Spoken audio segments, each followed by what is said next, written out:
TNTV Tamil ஊடகம். உலகெங்கிலும் வாழும் டிஎன்டிவி தமிழ் ஊடகம் பார்வையாளர்களுக்கு அன்பு வணக்கம். நாம் இன்று சந்திக்கவிருக்கக்கூடிய ஆளுமை நார்வே நாட்டிலிருந்து தமிழ்நெட் இணையதளத்தின் நிர்வாக ஆசிரியரும் புலம்பெயர் தமிழர்களால் ஜெயா அண்ணன் என்று அன்போடு அழைக்கப்படுவோருமான ஜெயச்சந்திரன் கோபிநாத் ஐயா அவர்களை சந்திக்கவிருக்கிறோம். ஐயா வணக்கம். வணக்கம் விஸ்வா, வளர்மை அறிவான். மிக முக்கியமான ஒரு காலகட்டத்தில் உங்களை நேரலையில் சந்திப்பது ஒரு மகிழ்ச்சி அளிக்கிறது. குறிப்பாக புலம்பெயர் தமிழர்கள் ஒட்டுமொத்த உலகத் தமிழர்களுக்கெல்லாம் அடுத்ததாக என்ன நடவடிக்கைகள் எடுக்கப்பட வேண்டும், எங்களுக்கான நீதி எப்போது கிடைக்கும், அதற்கான வழிமுறைகள் என்ன, என்ன முன்னேற்றங்கள் எல்லாம் நடைபெற்றுக் கொண்டிருக்கிறது என்கிற கேள்விகள் ஒட்டுமொத்த 14 கோடி தமிழர்கள் மத்தியிலுமே இருக்கிறது. இத்தகைய நிலையில் திரு ஜோசப் விஜய் அவர்கள் முதலமைச்சரானதற்கு பிறகு தமிழ்நாட்டில் புலம்பெயர் தமிழர்கள் தொடர்பான குறிப்பாக இலங்கையினுடைய அரசியல் நிலைப்பாடு இங்கே மிக வேகமாக ஒரு புதிய பரிணாமத்தை கோணத்தை நோக்கி சென்று கொண்டிருப்பதை அவதானிக்க முடிகிறது. குறிப்பாக விஜய் அவர்கள் முதலமைச்சராக பொறுப்பேற்றதற்கு பிறகு தற்பொழுது நாடாளுமன்ற உறுப்பினர் கஜேந்திரகுமார் பொன்னம்பலம் அவர்கள் தமிழ்நாட்டினுடைய மிக முக்கிய தலைவர்களை எல்லாம் சந்தித்து வருகிறார். இது வழக்கமான ஒரு சந்திப்பாக கொண்டாலும் கூட இந்திய அரசினுடைய ஏற்பாட்டின் பேரில் தான் நான் இந்த சந்திப்புகளை நிகழ்த்தி கொண்டிருக்கிறேன் என்கிறார். இந்த நிலையில் இது எத்தகைய ஒரு புதிய அரசியலை நோக்கி இந்த பயணங்களும் இந்த நகர்வுகளும் செல்வதாக நீங்கள் கருதுகிறீர்கள்? இதிலே முக்கியமாக கவனிக்க வேண்டிய விடயம் 2 பிரிவாக இதை பார்ப்பது நல்லது என்று நினைக்கின்றேன். ஒன்று, இந்த கூட்டாட்சி என்ற கோரிக்கையை அவர்கள் முன்வைத்து வருகின்றார்கள். தமிழ்நாட்டில் ஏற்கனவே தனி ஈழத்திற்கான பொது வாக்கெடுப்பு என்ற ஒரு நிலைப்பாடு தெளிவாக போடப்பட்டிருக்கிறது. சட்டசபை தீர்மானங்கள் ஊடாக மட்டுமல்ல, அதற்கு வெளியே இருந்த கலைஞர் அவர்களுடைய டெசோ போன்ற அமைப்புகள் ஊடாகவும் ஏனைய மாணவர் இயக்கங்கள், தலித் இயக்கங்கள் போன்ற பல தரப்புகளாலும் இந்த கோரிக்கை தெளிவாக வந்திருக்கின்றது. அது ஒரு புறம், ஒரு விடயமாக இருக்கின்றது. அதே நேரத்திலே புலம்பெயர் சூழலிலே 2009ஆம் ஆண்டு மே 18 முடிவதற்கு முன்னதாகவே ஒரு சுயமாக நடைபெற்ற ஒரு பொது வாக்கெடுப்பு நடத்தப்பட்டிருந்தது. அது நார்வேயிலே 10ஆம் தேதி மே மாதம் அது நிறைவடைந்திருந்தது. அதன் பின்னர் தொடர்ச்சியாக 9 நாடுகளிலே, அப்போ 10 நாடுகளிலே இன்று இந்த அந்த 2009, 2010 ஆகிய ஆண்டுகளிலே வட்டுக்கோட்டை தீர்மானம் மீதான மீளுறுதிப்படுத்தும் பொது வாக்கெடுப்பு சுயமாக ஒழுங்குபடுத்தப்பட்ட வகையிலே, அதாவது 3ஆம் தரப்புகளை வைத்து சிவில் சமூக நார்வே போன்ற நாடுகளுடைய சிவில் சமூக செயற்பாட்டாளர்களை, அந்த நாட்டை சேர்ந்தவர்களை வைத்து அது மேற்கொள்ளப்படும். அப்படி ஒவ்வொரு நாடுகளிலும் சில நாடுகளிலே சில ஏஜென்சிகள், அதாவது இப்படியான விடயங்களை நடத்துகின்ற நிறுவனங்களே அதை நடத்தி இருந்தார்கள். அப்படியான அதே நேரத்திலே தாயகத்திலே இருந்த வட மாகாண சபை என்கின்ற அந்த மாகாண சபை ஆட்சியிலே வடக்கிலே ஒரு தீர்மானத்தை, இன அழிப்புக்கான சர்வதேச நீதி நோக்கிய தீர்மானத்தை தெளிவாக முன்வைத்திருந்தார்கள். அதே போல மாற்று நீதிக்காக உலக பரப்பிலே இயங்கக்கூடிய விராஜ் மெண்டிஸ் தோழர் அவர்கள் மறைந்து விட்டார். அவர் போன்ற செயற்பாட்டாளர்கள் ஒரு ஒரு ஒரு விசாரணையை நடாத்தி, மக்கள் தீர்ப்பாய விசாரணையை நடாத்தி அதில் இன அழிப்பு நடைபெற்றிருக்கின்றது என்ற முடிவுக்கும் வந்திருந்தார்கள். இப்படியான சூழலிலே தான் அந்த 2013-15ஆம் ஆண்டு காலப்பகுதியிலே ஜெயலலிதா அம்மையார் கொண்டு வந்த தீர்மானங்களுக்கு ஒரு மிக முக்கியத்துவம் இருக்கின்றது. அந்த முக்கியத்துவத்தை குறைத்து விடுகின்ற, அதை சமஷ்டி கோரிக்கையாக கூட்டாட்சி என்ற பெயரிலே தமிழ்நாட்டிலே அல்லது இந்தியாவிலே அறியப்பட்டிருக்கின்ற அந்த கோரிக்கையாக அதை குறைத்து விடுவதற்கு, இந்தியாவில் இருக்கின்ற ஆட்சியை போன்ற ஒரு கூட்டாட்சியை தான் இலங்கையிலும் கொண்டு வர வேண்டும் என்கின்ற கருத்து நிலையை சொல்லுகின்ற ஒரு விடயமாக அதை குறைத்து விடுவதற்கு முயற்சிகள் நடைபெற்று வருகின்றன. அந்த முயற்சிகளுக்கு பின்னாலே சிங்கள உளவுத்துறையினுடைய ஆட்கள், சிங்கள ராஜதந்திரிகள், மிலிந்த மொராகொட போன்றவர்கள், நார்வேயிலிருந்து போய் தவறிழைத்த எரிக் சோல்ஹைம் போன்றவர்கள் எல்லோருமே நீங்கள் கூட்டாட்சியைத்தான் உங்களுடைய திட்டமாக முன்வைங்கள். சுவிட்சர்லாந்து அரசாங்கமாக அதாவது தரப்புகளாக இருக்கலாம், பிரித்தானியாவில் இருக்கக்கூடிய சில ஏகாதிபத்திய நலன்கள் சார்ந்த அமைப்புகளாக இருக்கலாம். இவர்கள் எல்லோரும் கூட்டாட்சி திட்டத்தை முன்வையுங்கள் என்ற கருத்தை எங்கள் மீது திணித்து வருகின்றார்கள். இதனுடைய நோக்கம் என்னவென்றால் அரசியல் முள்ளிவாய்க்கால். அதாவது முள்ளிவாய்க்கால் நடைபெற்றது என்பது ஒரு இராணுவ ரீதியாக, போரியல் ரீதியாக நடைபெற்றது. அதிலே கூட மண்டியிடாத ஒரு கொள்கையை நிறுவி தமிழ்நாட்டிலே எல்லாம் பெரிய பெரிய தியாகங்கள், முத்துக்குமார் போன்ற தியாகங்கள் எல்லாம் நடைபெற்றிருந்தது. அவர்களுடைய கடிதங்களை வாசித்தாலே இப்படி போகிறவர்களுக்கு நான் கூச வேண்டும். இப்படியான கூட்டாட்சி என்ற கோரிக்கையாக தமிழ்நாட்டிலே குறைத்து விடுங்கள் என்ற திட்டத்தோடு செயற்படுபவர்கள். ஆகவே இந்த சிக்கலுக்கு ஒரு நியூ டெல்லி பரிமாணம் இருக்கின்றது, ஒரு புதுடெல்லி பரிமாணம் இருக்கின்றது என்ற என்ற சில தரவுகள் இன்று வந்து கொண்டிருக்கின்றன தமிழ்நாட்டிலே இருந்தும். அதிலே சம்பந்தப்பட்டவர்கள் கூட அதை பகிரங்கமாக சில இடங்களில் சொல்லியிருக்கின்றார்கள். அதனாலே தான் நீங்கள் இந்த கேள்வியை முன்வைத்திருக்கின்றீர்கள் என்று நினைக்கின்றேன். ஆகவே அந்த வெளியுறவு கொள்கை, இந்தியாவுடைய வெளியுறவு கொள்கை என்ன, ஏன் கூட்டாட்சி என்ற கருத்தியலை முன்வைக்குமாறு அவர்கள் தூண்டிவிடுகின்றார்களா? எங்களுக்கு உறுதியாக தெரியாது. ஆனால் அவர்கள் தூண்டிவிடுகின்றார்களா? அப்படியானால் அதன் பின்னணி என்ன என்பதை நாங்கள் ஒரு புறம் பார்க்க வேண்டும்.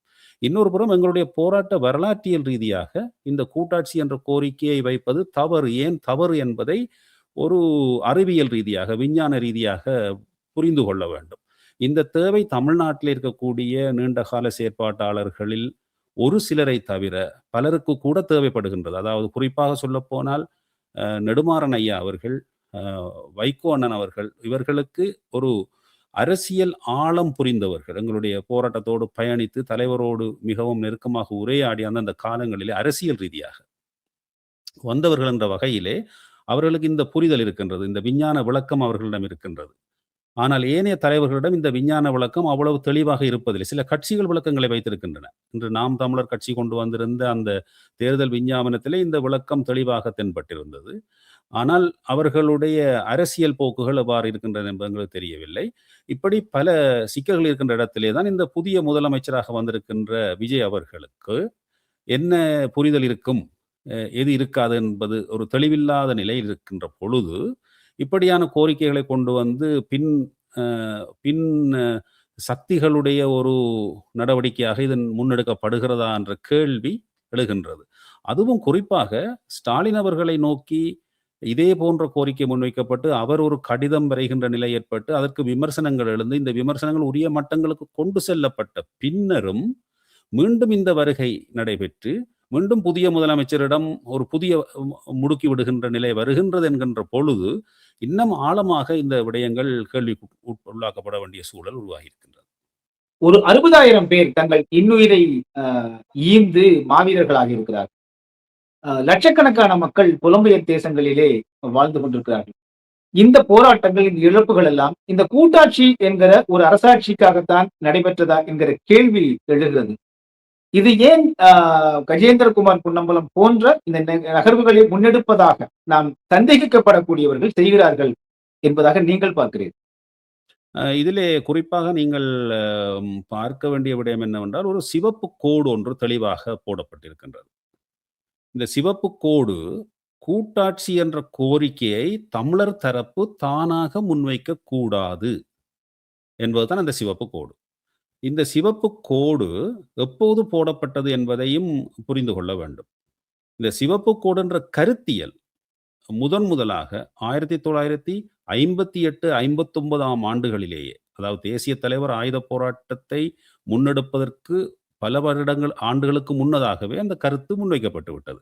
தந்தை செல்வா அவர்கள் கூட்டாட்சி தான் தன்னுடைய கோரிக்கை என்ற நிலைப்பாட்டில் இருந்து அதற்கான கோரிக்கையை வைத்துக் கொண்டிருந்த பொழுது, அதற்கு மாற்றாக ஏற்கனவே இலங்கை அரசோடு ஒத்துழைத்து இலங்கை சுதந்திரம் பெறுவதற்கு ஒத்துழைத்து அது தவறு என்பதை புரிந்து கொண்ட அடங்கா தமிழன் சுந்தரலிங்கம் என்ற தலைவர் அப்பொழுது தெளிவாக தந்தை செல்வாக்கு அடிக்கடி சொல்லி வந்தார், இந்த கோரிக்கை தவறானது, கூட்டாட்சி கோரிக்கை இலங்கையை பொறுத்தவரையில் தவறானது. இலங்கையினுடைய சூழமைவுக்கு, அரசியல் சூழமைவுக்கு, இனவாத சூழமைவுக்கு, இன அழிப்பு திட்டத்திற்கு எதிராக இந்த கோரிக்கையை நாங்கள் வைக்கக்கூடாது. இதற்கும் மேலான இறைமை மீட்டுருவாக்கம், தனிநாட்டு கோரிக்கை பிரிவினை என்று சொல்லை கூட அவர்கள் பயன்படுத்தவில்லை. மீட்டுருவாக்கம், இறைமையை மீட்டுருவாக்கம் செய்வது. ஏனென்றால் இலங்கை என்ற அரசு ஒரு முறையற்ற அரசு, இல்லெஜிட்டிமேட் ஸ்டேட், அதாவது முறையாக உருவாக்கப்படவில்லை. இந்தியா என்பது முறையாக உருவாக்கப்பட்டிருக்கின்றது. எவ்வாறென்றால் இந்தியாவினுடைய குடி அரசியல் யாப்பு சொந்தமாக இந்தியர்களாலேயே எழுதப்பட்டது. அதிலே விமர்சனங்கள் இருக்கலாம், என்று அது கடைபிடிக்கப்படுகின்ற முறையிலே விமர்சனங்கள் இருக்கலாம். ஆனால் அது உருவாக்கப்பட்டது சொந்தமாக சுதேசிகளால் உருவாக்கப்பட்டது. ஆனால் இலங்கைக்கு கொடுக்கப்பட்ட யாப்பு என்பது பிரித்தானிய பிரபுக்களால் தங்களுடைய தேவைக்காக, பாதுகாப்பு தேவைக்காக கொடுக்கப்பட்ட ஒரு கள்ள உடன்படிக்கை ஊடாகத்தான் அது கொடுக்கப்பட்டது. அதை தமிழர்கள் ஆரம்பத்திலேயே எதிர்த்து விட்டார்கள், நிராகரித்து விட்டார்கள். ஆகவே எங்களுடைய பங்கேற்பு இல்லாமல், எங்களுடைய அனுமதி இல்லாமல், எங்களுடைய ஆணை, மக்கள் ஆணை இல்லாமல் உருவாக்கப்பட்ட ஒரு ஒரு அரசியல் அமைப்பை வைத்துக்கொண்டு அதை எம் மீது திணிப்பதற்காக சிங்கக்கொடி, சிங்களம் மட்டும் சட்டம், கல்விக்கு தடை, இப்படி பல சிக்கல்களை, அதாவது தராதரம் பிரிக்கின்ற வகையிலே அடக்குமுறைகள் எல்லாம் கட்டமைக்கப்பட்டு, நிலப்பறிப்பு, காலனித்துவ ஒரு செட்டிலர் கொலோனியலிசம் என்று சொல்லப்படுகின்ற எங்களுடைய தாயகத்தை சூறையாடி அந்த தாயகத்தினுடைய அந்த ஒருங்கிணைந்த தன்மையை உடைத்து விடுவது, இப்படி திட்டமிட்ட ஒரு ஒரு பண்பாட்டு இன அழிப்பு நூலகம் எரிக்கப்பட்டது.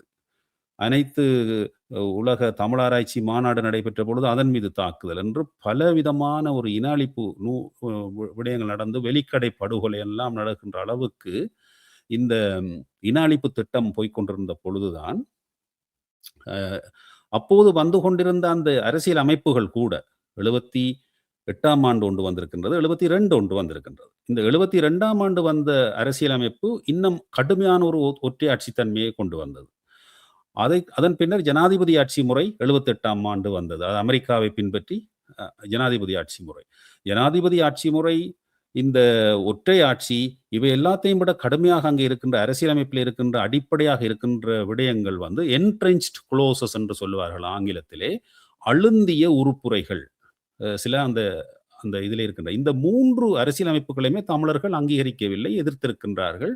ஆகவே தமிழர்கள் ஆக்கிரமிக்கப்பட்ட, இப்போ ஒக்கிபைட் பாலஸ்டைன் என்று சொல்வதை போல ஒக்கிபைட் தமிழீழமாகத்தான் எங்களுடைய தமிழ் தேசிய இனம் என்பது அங்கே அடக்குமுறைக்குள்ளாக்கப்பட்டிருக்கின்றது. ஆகவே இந்த அரசியலமைப்புகளிலே இருக்கின்ற அழுந்திய உறுப்புரைகள் என்ன சொல்கின்றன? இந்த தமிழர்களுக்கு எதிரான இந்த உறுப்புரைகள் என்ன சொல்கின்றனவென்றால், அவற்றை மாற்றுவதென்றால், உதாரணமாக பௌத்தத்திற்கு, சிங்கள பௌத்தத்திற்கு முன்னுரிமை.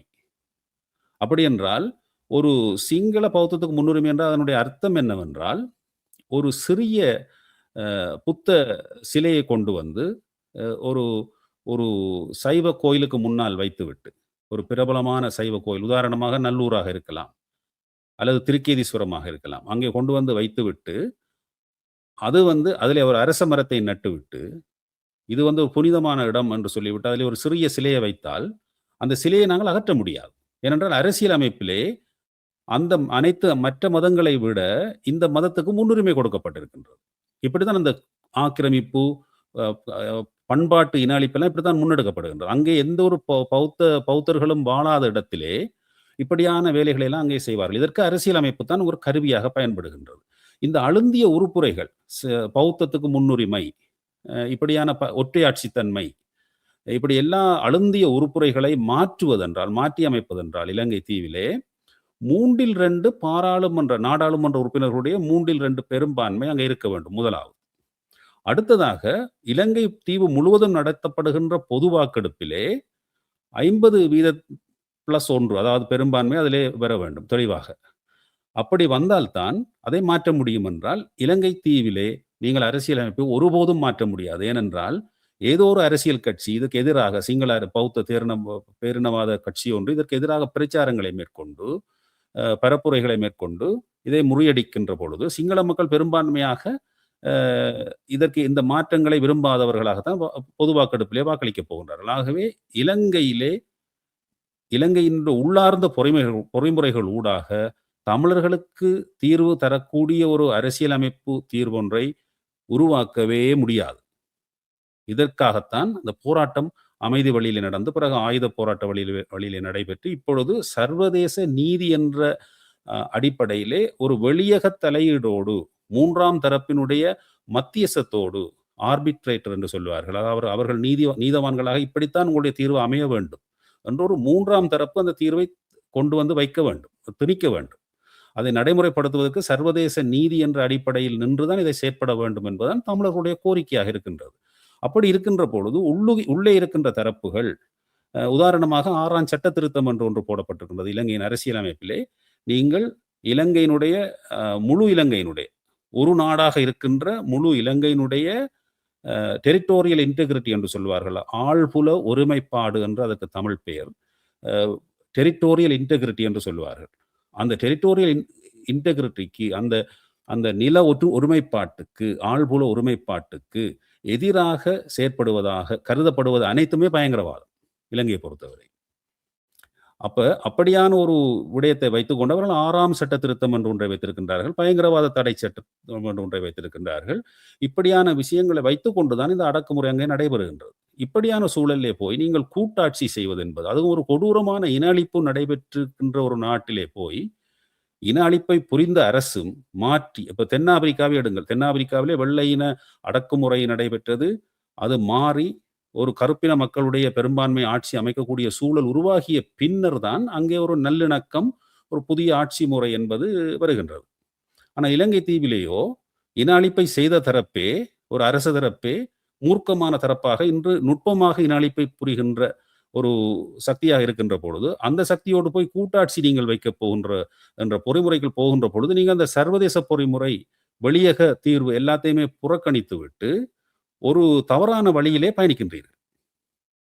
இது 59ஆம் ஆண்டு சுந்தரலிங்கம் அவர்கள் மறுதளித்த போது தந்தை செல்வா அவர்களை, அது வேறு காலகட்டம். அப்பொழுது கூட அது மறுதளிக்கப்பட்டு சிவப்பு கோடு போடப்பட்டது.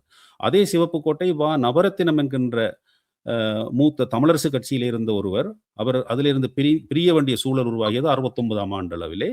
69ஆம் ஆண்டிலே அவரும் தந்தை செல்வாவுக்கு எதிராக அதை முன்வைத்தார்.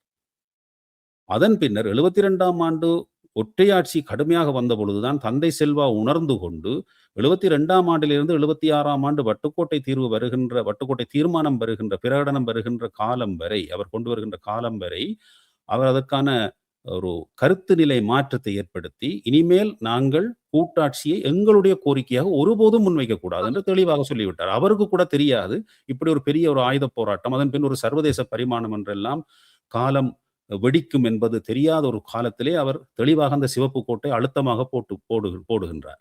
அப்போ வரலாற்று ரீதியாக கட்டியெழுத்து போடப்பட்ட அந்த சிவப்பு கோட்டை தாண்டுகின்ற அரசியலை எவரும் செய்ததில்லை. விடுதலை புலிகள் செய்ததே கிடையாது. மிக தெளிவாக இருந்தார்கள். தமிழர் தரப்பு ஒருபோதும் கூட்டாட்சி தீர்வை முன்வைத்து பேசவும் கூடாது, அதை மையப்படுத்தியும் பேசக்கூடாது பேச்சுவார்த்தை மேசையிலே. இதையெல்லாம் இன்று கஜேந்திரகுமார் முழுமையாக உருட்டு பிரட்டாக பேசி வருகின்றார். உண்மையிலே விடுதலை பேச்சுவார்த்தையில் மேசையில பேசியதெல்லாம் இடைக்கால தீர்வு. அதாவது நிரந்தர தீர்வு என்பது பொது வாக்கெடுப்பு அப்படியான முறைகளிலே போய் ஒரு நிரந்தர தீர்வை நாங்கள் உருவாக்கி கொள்ளும் வரை இடைக்கால தீர்வு ஒன்றை பற்றி தான் அவர்கள் பேசினார்கள். அந்த இடைக்கால தீர்வை பேசுகின்ற பொழுது கூட அந்த 6ஆம் சட்ட திருத்தம் இலங்கை அரசியலமைப்புக்கு அப்பாற்பட்ட ஒரு பொறிமுறையாகத்தான் அதை அவர்கள் பேசினார்கள். ஆனால் இவர்கள் அரசியலமைப்பு மாற்றம் ஒன்ற அடிப்படையிலே கூட்டாட்சி என்றதை பேசுமாறு நிர்பந்திக்கப்பட்டிருக்கின்றார்கள். இன்று அவர்கள் அந்த அடிப்படையில் தான் இதை செய்கின்றார்கள். ஆகவே சிவப்பு கோட்டை மிக தெளிவாக இவர்கள் தாண்டுகின்றார்கள். இப்படி நான் சொல்கின்ற பொழுது இன்னொரு விடயத்தையும் சொல்ல வேண்டும். இந்திய அரசோ அல்லது ஒரு மேற்கு நாடோ அல்லது மேற்கு நாடுகள் சேர்ந்தோ அல்லது சர்வதேச ரீதியான ஒரு பொறிமுறை ஊடாகவோ ஒரு கூட்டாட்சியை அவர்கள் பிரேரித்தால் அந்த கூட்டாட்சியை நாங்கள் பரிசீலிக்கலாம். பரிசீலிக்கின்ற பொழுது நாங்கள் சொல்வோம், இதிலே சுயநிர்ணய உரிமைக்குரிய அடிப்படையை நீங்கள் போடவில்லை, இறைமைக்குரிய சரியான அடிப்படை இதில் இல்லை, ஆகவே இது எங்களுடைய நிலைமைக்கு பொருந்தாது என்று நாங்கள் சொல்லக்கூடிய வாய்ப்பு இருக்கும். ஆனால் நாங்களாகவே கொண்டு போய் ஒரு கூட்டாட்சிக்கான விரைவை வைக்கின்ற பொழுது, அதுவும் இந்த கஜேந்திரகுமார் தரப்பு 2016ஆம் ஆண்டு அப்படி செய்தார்கள். ஒரு கூட்டாட்சி வரைவு ஒன்றை இவர்கள் முன்வைத்தார்கள். அதிலே தனிநாட்டு கோரிக்கையை தாங்கள் கைவிடுவதற்கான எல்லா விடயங்களையும் அதிலே பூத்தி இருக்கின்றார்கள். ஆகவே தமிழ் மக்களுக்கு அவர்கள் சொல்வது ஒன்று, சுயநிர்ணய உரிமை இருக்கின்றது, இறைமையை நோக்கிய தீர்வு என்றெல்லாம் சொல்லிக்கொண்டு பிழையான வரைவுகளைத்தான் அவர்கள் முன்வைத்திருக்கின்றார்கள். ஆகவே இப்படி பல சிக்கல்கள் இதில் ஆழமாக போகின்ற பொழுது நீங்கள் பார்க்க முடியும். ஆகவே இந்த குழப்பம் இருக்கின்ற இடத்திலே இருந்து வருகின்றவர்கள் தமிழ்நாட்டிலே இருக்கின்றவர்களுக்கு அரசியல் பாடம் எடுக்க வேண்டிய தேவை கிடையாது. ஈழத்தமிழர்களுடைய தேசம் என்பது தனியே இலங்கை தீவுக்குள் மட்டும் இல்லை. தேசம், நேஷன் என்பது தேசம், அது மக்களுடைய கூட்டு. அது இன்று புலம்பெயர் தேசமாகவும் பெரிய அளவிலே இருக்கின்றது. இன்று 10 நாடுகளிலே ஏற்கனவே சொன்னது போல வட்டுக்கோட்டை தீர்மானத்துக்கான மீள் வாக்கெடுப்பு நடத்தப்பட்டிருக்கின்றது. உலகளாவி ஒரு பரிமாணம் இருக்கின்றது. சர்வதேச நீதியை கோருகின்ற ஒரு போராட்டம் நடைபெறுகின்றது. தமிழ்நாட்டு சட்டசபையிலே குறிப்பிட்ட தீர்மானம் இருக்கின்றது. வடமாகாண சபை கூட ஒரு இன அழிப்புக்கான சர்வதேச நீதியை கோரி தீர்மானம் போட்டிருக்கின்றது. இப்படியான சூழலிலே ஒரு உள்ளக பொறிமுறை ஊடாக ஒரு கூட்டாட்சியை நோக்கி போவதற்கு தமிழர் தரப்பே திட்டம் தீட்டி முன்வைப்பது என்பது அடிப்படையிலே கோளாறானது. இந்த நிலைப்பாட்டைத்தான் இவர்கள் செய்து வருகின்றார்கள். இதை செய்வதற்கு ஈழத்தமிழ் மக்களிடையே தங்களுக்கான ஆதரவை தேடுவதற்காகத்தான் இந்த தமிழ்நாட்டு தலைவர்களை தவறாக பயன்படுத்துகின்றார். அங்கே வந்து இந்த சந்திப்புகளை செய்துவிட்டு படங்களை காட்டி தாங்கள் தயாரிக்கின்ற தீர்வு திட்டத்தை அடுத்து கொண்டு வந்து மேசையில வைக்கின்ற பொழுது இப்படியான சந்திப்புகளை எல்லாம் செய்துதான் இவர்கள் கொண்டு வருகிறார்கள் என்று தமிழ் மக்களிடையே ஒரு மாயையை காட்டுவது. அதே போல தேசிய தலைவரே இதைத்தான் பேசினார் பேச்சுவார்த்தையில் என்று பொய்களை எல்லாம் உரைத்து பல உருட்டு பெருட்டுகளை எல்லாம் செய்து இப்படி செய்கின்றார்கள் என்றால் இவர்களுக்கு பின்னாலே ஒரு நிகழ்ச்சி நிரல் இருக்கின்றது. இந்த நிகழ்ச்சி நிரலிலே தமிழ்நாட்டிலே இருந்து கூட பலர் அந்த நிகழ்ச்சி நிரலுக்கு தொடர்ந்தும் ஒத்துழைக்கின்ற அளவிலே இருக்கின்றார்கள் என்பதும் அங்கே சிக்கலாக இருக்கின்றது. டிஎன்டிவி தமிழ் ஊடகம், தனித்துவமான தமிழ் ஊடகம்.